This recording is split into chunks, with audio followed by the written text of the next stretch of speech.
Hi, and welcome to Unit 8 of Statistics class. And today we're going to cover two-way ANOVAs and how to do them in the lab. So the first thing to understand is that when you did a one-way ANOVA, you only interpreted one F. And again, I recommend you print these notes out and write down, this part of the lecture on the notes so you can remember what I'm saying. So when you do a two-way ANOVA, you're going to have two main effect Fs and one interaction F. And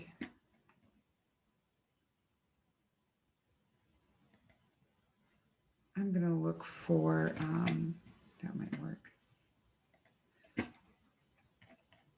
just some white space to write on here. Okay, so let me annotate.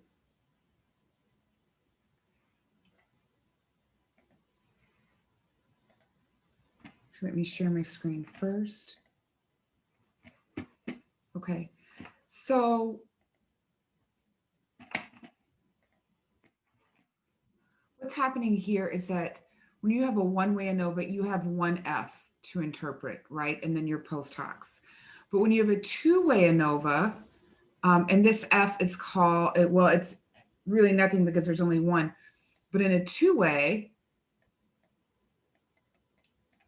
you have two main effect Fs. I'm going to write ME for main effect. So these are both main effects. Then you have an F that is actually the interaction of the two main effects. So suddenly, when we look at this output, we now have three Fs. And the key thing for you to know for your case study for how to interpret this is what's a main effect F and what is an interaction F, right? And so let's say we have department and gender. Okay, so this is department and this is gender. Well, this interaction is going to be department times gender, right? And there's a couple of rules we need to follow here when we're talking about interactions. So if you remember from the discussion board, if you have a significant interaction, you can't interpret main effects, right? So if this is significant, right here, you just cross this out. You cannot interpret it. You can only interpret this, and you would do a simple main effect analysis, which is what we're going to do today in lab. But what's really important is to understand if this is not significant, then you would interpret these as one-way ANOVAs, right? So if this one is significant, then you have a main effect for department, and you need to look at the post hocs for department. So you could have a situation where you have one main effect significant and these two not. You could have a situation where you have all three significant, and in that case, you would only look at the interaction, because if the interaction is significant, you only interpret that. Or you could have a situation where you have just this one significant, and then you would only interpret gender. Or you could have both. And if both are significant, then you would analyze the post hocs for both of these, but what you know is they don't cross each other, right? And if the interaction is significant, that means they cross each other. So these can both be true at the same time. And if this interaction is significant, then one of these could not be true, or it could be conditional. So the important thing to do is when you look at a two-way ANOVA, your first step is to look and see if the interaction is significant. If it is significant, you move to a simple main effect analysis. If it is not significant, then you interpret whatever significant main effects there are. This is very important for your case study. So if you have any questions on this, make sure you reach out to me. Okay, so let me go back to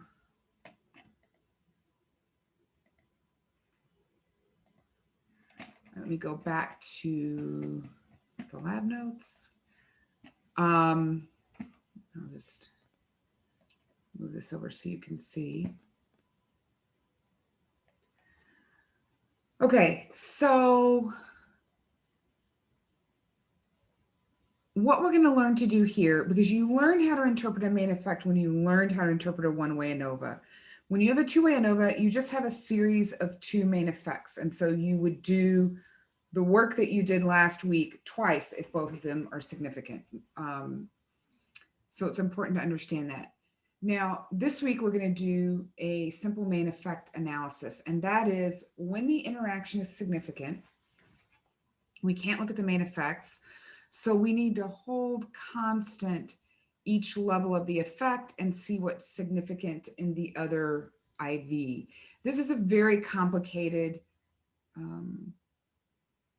thing to do. And we're going to do a shortcut through SPSS where we hold data constant. So these are the steps, and you just have to follow them exactly. And make sure, again, that you are following this for your homework. You know, before you turn your homework in, you should do a little check of, did you have everything here? And you should check your write-up against the sample write-up if you haven't used the sample write-up. Okay, so let me open the homework. Let me clear all the drawings.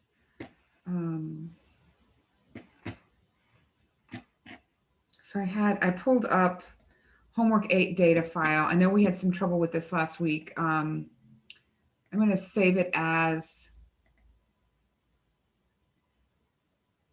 to my desktop. Close it out. Open up SPSS.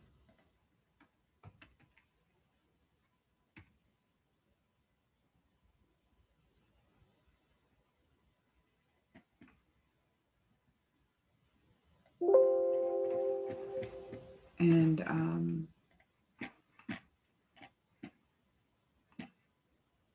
just going to cancel out of this so you can see. Now I'm going to File, Open, Data.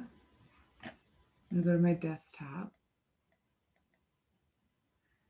And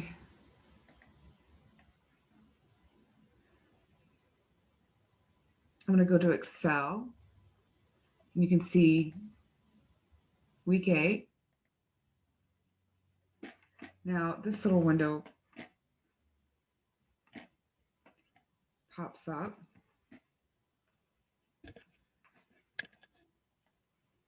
I'm going to say, okay.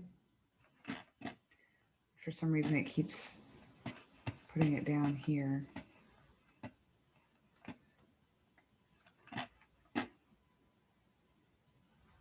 I'm going to put my output window up here too. Okay, now for this, we need to label, we're going to be using gender. And I believe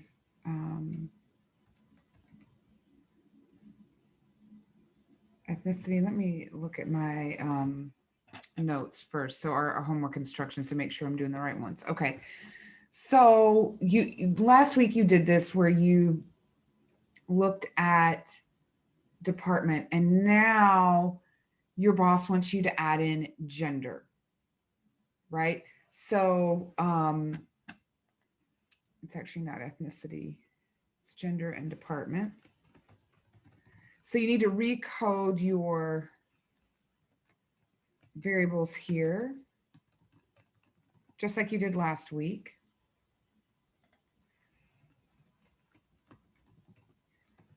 One is administration, 2 is technology, 3 is finance.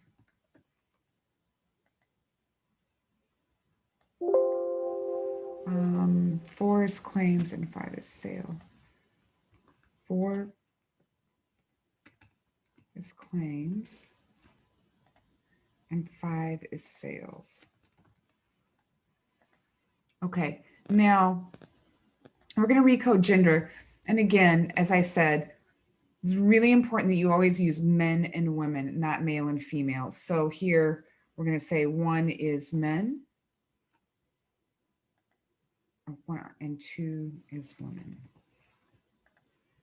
Okay, then we want to label this performance appraisal.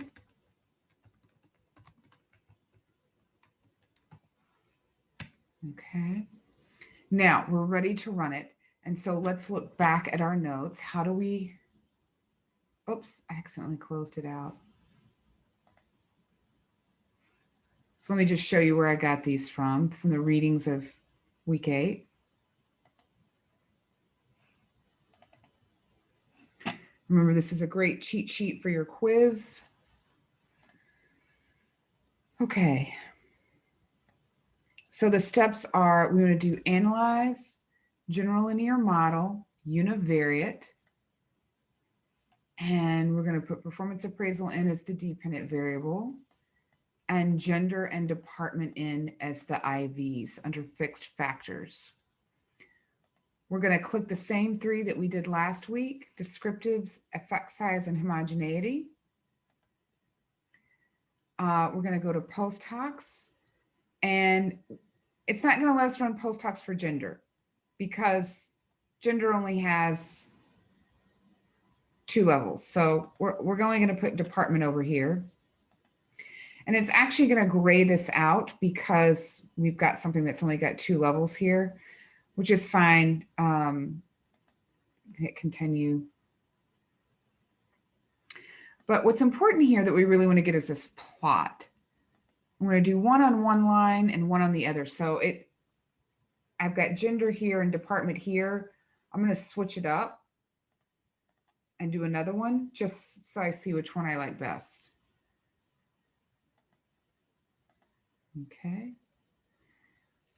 And now it gives me my output. So remember, if you have a 2-way ANOVA, you're always going to report this particular table, not a series of other tables. A 2-way ANOVA would require this table. So make sure you report that. Our Levine's is significant because this p-value is less than 0.05, indicating this F value is significant, indicating we need to look at Danette's C. Okay, now we look down here. Let me go back to annotate.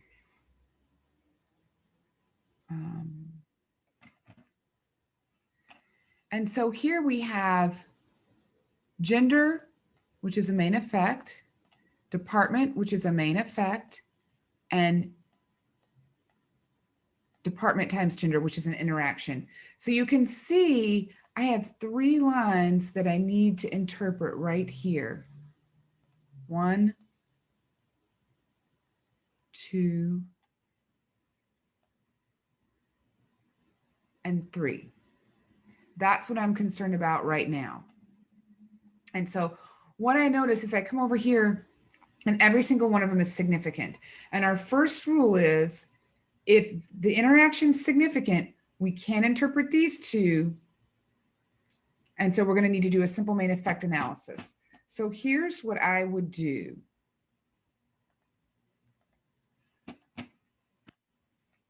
You would say,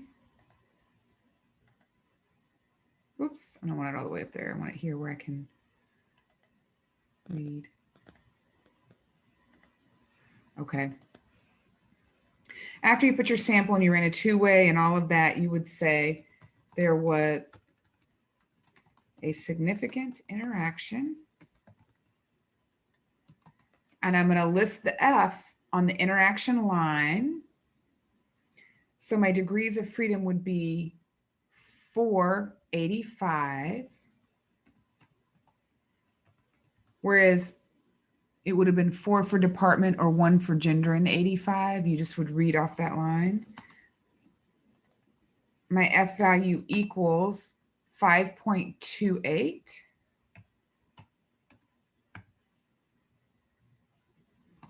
My p-value is less than 0.01 because it's equal to 0.001. And my partial eta square is 0.20, rounding up. which is a large effect, I believe. Let's look back at the notes just to make sure. Yep, large is 0.2 and above, okay. Now, going back to this, I'm going to say, because there was a significant interaction, no main effects were interpreted, right? And then I'm going to say a simple main effect analysis was conducted. Okay. Now, from this output, you will report your means table. Whoops. 3 things: your means table, your ANOVA table, and your figure, your plot, right? So you're going to report this table. You're going to report this table, APA style. And then you're going to pick one of these to report. Doesn't matter, whichever one you think looks best. And what we see here is that while there are differences for men, women are lower and tend to be relatively compressed. And especially these 2 departments, there seems to be some issues here. This seems even, these seem fairly even. The problem is between men and women in claims and sales, just from a glance. Again, another way to look at it,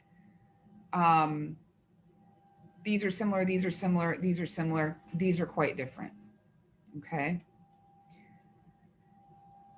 So 3 things: your means table, your ANOVA table, and your plot, right? I want you to get that from this, because the next thing we're going to do, and I'm even going to save this as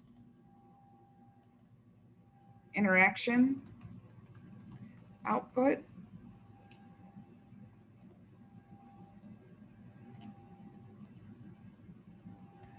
And I'm going to close it out, because we're going to do, and now we're going to do the simple main effect analysis, and it gets a little tricky. So I've still got this file open. And what we need to do is run these little tiny, a bunch of series of one-way ANOVAs holding the data constant. And I'm going to show you how to do that. So first we're going to split files right here. And this is where SPSS gives you output comparing groups of one IV at once at one other level. So we're going to go data, split file, which is all the way down here. And you may do either one. You can find out which one you like best: compare groups or organize output by groups. I think I'll pick this one. And so you do one IV at a time. So the first one I'm going to do is gender. I'm going to say okay. Now my output comes up and it tells me, all right, I split it by gender. Now, whichever IV you split by, you then do the opposite IV in your ANOVA. So then you go back to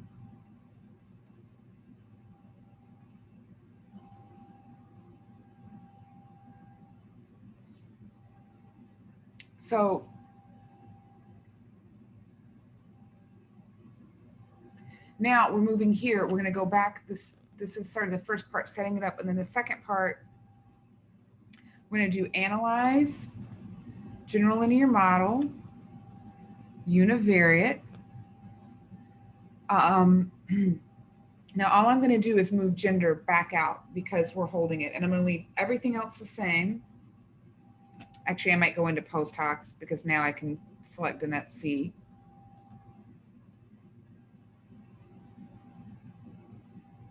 Okay, and you'll see here, I say, remove the IV you're using to split the file. You should have only one IV in the fixed factors, and it's not the one you're splitting with. Okay, post hoc, did I move that? Yeah, okay, good, done that. And then I'm gonna click OK. And here, it says gender equals men,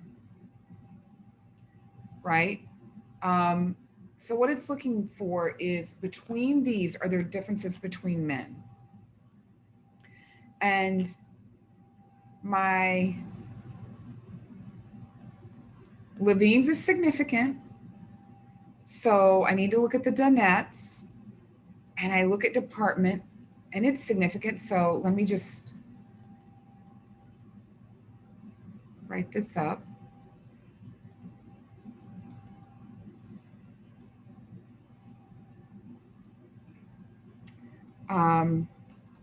When gender was held constant, the main effect, the simple main effect for department was significant. F is 434. My F equals 5.05.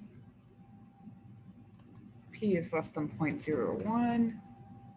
Partial eta, square equals pretty large, 0.37. This is a large effect. And what this means is there are differences between men in these different departments. We don't know where. Now we go down and look at Donette C, and we look for what is significant.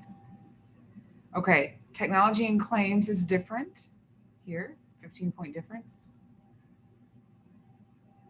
Technology and claims again. Claims and sales is significant. So it looks like the differences between claims and technology and claims and sales. So you can come up here and say, there was a, many ways you could write this. Post hoc test revealed significant differences between claims and technology,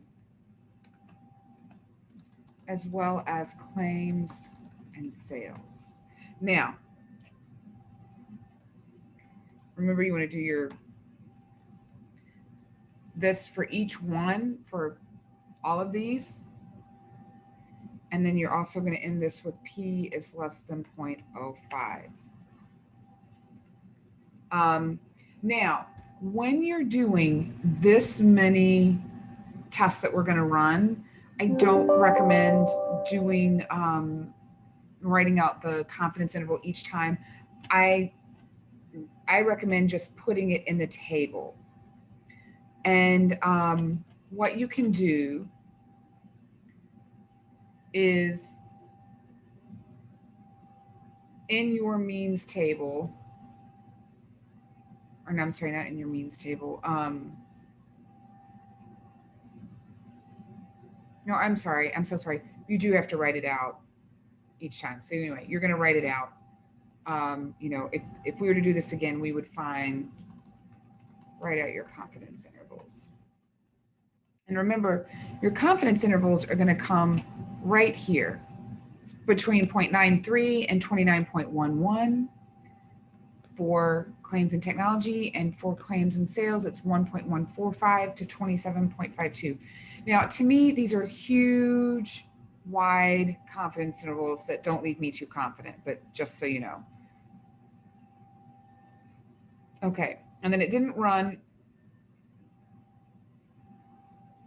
for gender. It didn't run this, that's fine. You can ignore that. Now, let's look at women. And here, our Levine's is not significant, so we can interpret it LSD, but similarly, and just equally as important, this F is not significant. So when the F is not significant, you do not report an effect because there is none. And you would write this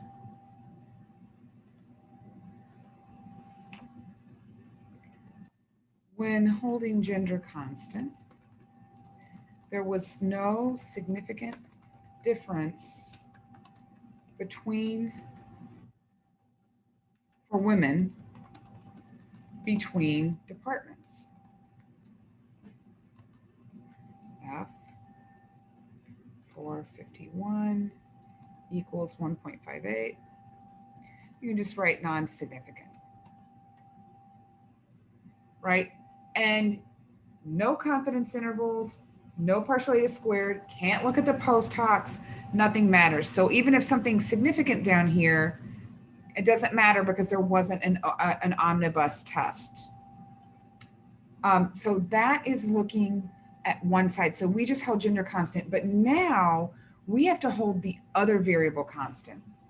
So I'm going to go to, oops. Actually, let's look at this. I'm going to go to data, split file. Now I'm going to remove gender and I'm going to put department in. I'm going to hit OK. It's going to tell me it did that. I'm going to go to Analyze, General Linear Model, Univariate. Now all I'm going to do is switch out department for gender. And everything stays the same. And you'll see here, you can't do anything because, and I could move this over, but it's just going to tell me it's not going to do it. All we can do now is look at the mean differences that are given to us in the mean table. So I'm going to hit OK. So now we're looking at the other side when holding, let's see. Now we're holding departments constant and looking at the difference between men and women. And hopefully you can understand this. At first we were looking, are there any differences within women between the departments, and the same for men? And now we're saying, hey, in administration, are there differences between men and women? And what we find here is for the administration department, no significant Levines, no significant F. There's no differences. For technology, we have no significant Levines, no significant F. So there's no gender differences. For finance, we have a significant Levines and a significant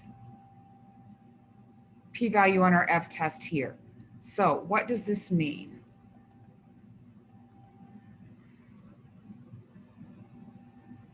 So we would say when holding department constant, there was a significant difference between men and women in the, what department is this? In the finance department. Comma F, and it's 116 equals 6.62. P is less than 0.05. Partial eta square is 0.29. This is a large effect.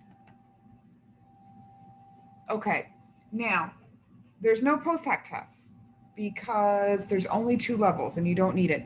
So we just go up here and look and say, oh, women are 10 points lower. So you would give the mean, you know, women were significantly lower than men. And for each group, you give the mean and the standard deviation, right? Here's the caveat that don't forget we had a significant Levines, which of course you would asterisk. And this might be your second one you've reported. So this might be 2 asterisks. You know, and down here, you would say Levines was significant, indicating that equal variances cannot be assumed. What is my F116 equals 16.38. P is less than 0.01. Now, see, the thing is, we don't have a LSD or a Danetz. So all we can say is, I forget how I like to word it, but it's something like, this finding should be treated with caution.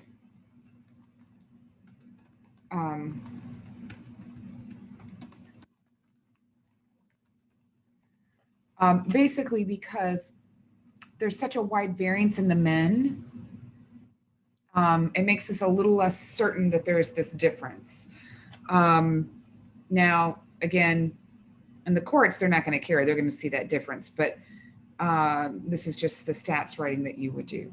Okay. So let's move to your next one.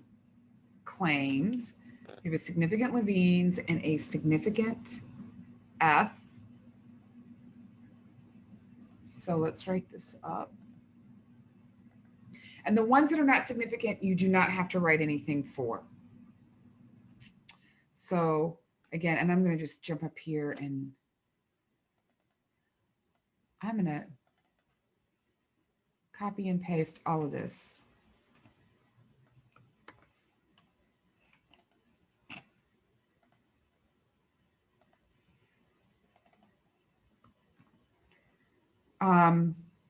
There was a significant difference in claims, I believe this is, and I'm going to change this out for 25, and my F value is 20, is pretty big F value, 27.10. My P is 0.001, and my effect size is huge, 0.52. But still, we don't say huge, we'd say this is a large effect. Now, let's look here. Women are almost 13 points lower here. So again, we would say the same thing. Women were significantly lower than men. We would also say Levene's was significant, meaning this should be treated with caution. And we would change this out. You know, we'd also make this 3 asterisks. You know, so in your footnote, when you do this, when you've got multiple, now you know why I'm making you put them in the footnote. Let's see, 23.74. Okay, and that is 0.001. Okay. Now, our last one is not significant. So what you're going to do is copy this output, or not copy it, but recreate this output on your own, writing some notes like this in the output so you get a chance to experience writing this up and doing it, and you're going to turn it in. And again, this one is probably the most difficult lab output of all of them. So please reach out if you have any questions. All right, thanks so much.